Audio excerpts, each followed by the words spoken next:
तर मराठा आरक्षणाच्या मुद्द्यावरून महाराष्ट्राच्या राजकारणात पुन्हा एकदा आर-पारची लढाई आता पेटलेली आहे। मनोज जरांगे पाटील यांनी थेट सरकारला इशारा दिलाय। 2029 मध्ये तुमचे 25 आमदार पाडू, सरकारही पाडू असा दावा त्यांनी केलाय।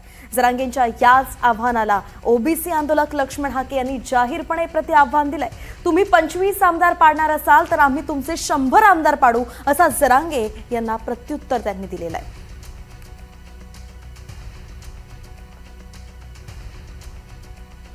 एकंदरीतच मराठा विरुद्ध ओबीसी असं हे खरं तर वातावरण काहीसं उभं राहताना पाहायला मिळतंय। आपण जरांगेंनी जे आव्हान दिलंय त्याला हाकेंनी प्रति आव्हान दिलंय आणि आता जरांगे काय प्रत्युत्तर देत आहे याकडे सगळ्यांचं लक्ष आहे।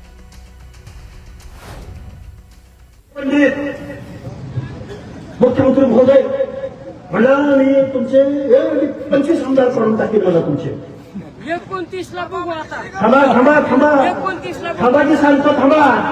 काय बोलला माहितीये का हा 25 आमदार पडून टाकतो मला 25 आमदार तुमचे काढून टाक बघतोच तुमचं। आज काय बोलला तुमचं सरकारच पडतो। कोण आहे तू आहे कोण तू? अरे 25 आमदार तू काढतोय का?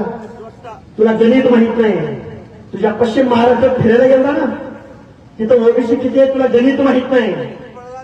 ऐका ऐका ऐका तू 25 आमदार काय करतोयस? मी त्याचं जाहीर आव्हान स्वीकारलं। तू 25 आमदार आमचे पाडून दाखव। तुझे 100 आमदार जर आम्ही नाही घरी बसवले